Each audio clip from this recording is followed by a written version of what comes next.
So, we're doing a documentary about millennials and finding out what they're really like in the workplace. Let's go find them. There they are. You're here today. So as you know, in public health, part of our job is to look at the data and find disparities that exist for certain populations and then address those disparities so that to reduce them so that they don't exist any longer. So I wanted to go over this with you and get your insight as a young person. Yeah, totally. That we are looking specifically at the Healthy Kids data and focusing in on young Black men and their connection to caring adults. And so I want to know what you think. Project, I think it's going to make a really big difference, and I'm excited to get your input, and I really want to hear your story. Yeah, I think I have some input about this process. That's really great, but you are here for your story. Well, I actually had this experience. That's great, Audra. And But Catherine, the youth story is so powerful. Last time you told your story, I was in tears. And I just think that emotional connection that people will have, and then we can put it on like Instagram or Facebook, and it can go viral, and everyone will hear your story. And think of that impact that we could have, how that heart that everyone's going to feel towards you and your story. This is going to be awesome.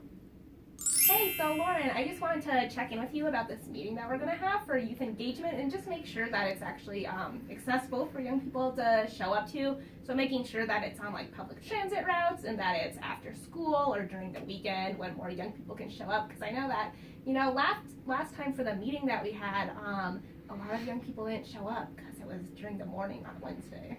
I really appreciate that input, but I just want you to know that I have a degree in youth development, so I pretty much know how this whole thing works. Is like youth-adult partnership. I've got it, so don't worry. This meeting will be fine.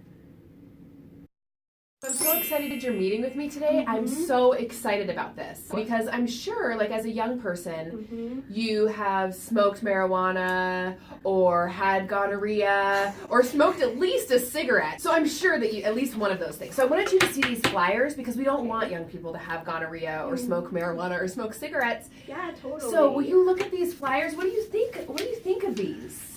I've worked really hard on them. I put a lot of time. Well, maybe this one, I wouldn't pick this up at the clinic. Why? But it's like the got milk. Like I'm doing a play on words. Well, I feel like I wouldn't want to announce to people that I think I might have gonorrhea. Yeah, let's look at your other ones though. Okay. What were you doing with the thumbs up picture? Well, because people think it's cool.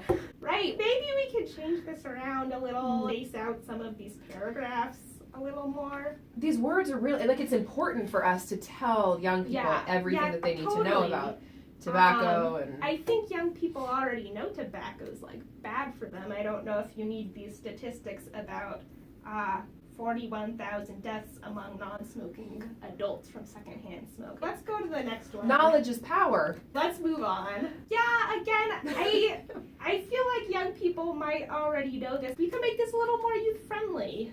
What does that mean, youth-friendly? Like, it has a young person on there. Totally. I kind of feel like if I saw this flyer, I probably wouldn't pick it up as I was passing by. Maybe we could go back to the drawing board. Okay, I worked really hard. Yeah. Spent a lot of time on this. I know. Yeah. I think this is it's a good start. So, I've thought a lot about our conversation, and I've decided that young people do want to read flyers. And, that has thumbs up and happy smiles and young people, and that they're going to want to read this because they need to know this. I feel like I gotta be straight with you, Audra. I don't think young people are gonna read these things. Is it just that young people don't care? That's not it. We definitely care. I just feel like this information could be made a little more presentable. And honestly, young people do not look at flyers. I don't get it. Hey. Oh! Yes. Why won't young people engage with us? I don't know. We're trying.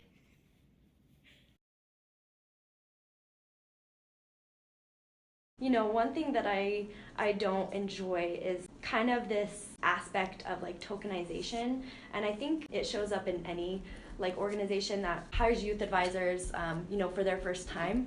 I think it's kind of normal for it to happen because it's definitely something that can come up really easily. People have asked me to speak for like all of the youth, and like youth are unique and different, so I think that is, you can't really speak for a whole population. But then I've also had instances where, I've been wanting to make a decision using my youth expertise, and I've had pushback saying, oh, well, we need to ask all of these other youth and see if that's the right thing to do before moving forward.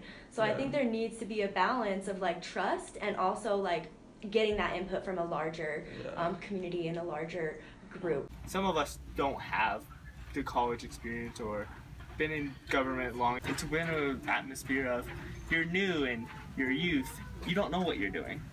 That's been kind of what it is sometimes. Even when I tell my teachers I'm working for state government, they look at me like, you do that? Like we're some kid telling us, like, I'm gonna go be a police officer or a fireman or an astronaut. Young people can't get their voice heard. It's really kind of frustrating when you're in a meeting and you have an idea, but you're kind of dismissed. I've really seen that a lot in some new experiences in college of just like, oh, okay, you're a college kid and I'm not going to take what you say seriously, even though I know that I hold that power. They don't know that. The thing I like the least about being a youth advisor is just not having the trust, and I think it was more like prevalent when we first started. But just the trust with our higher ups that what we have to contribute is valuable. I think they want to listen to what we had to say, but not necessarily follow through and take action on what we had to say. Yes, adults generally have more knowledge on certain things and more wisdom, but who knows better about the current youth than current youth?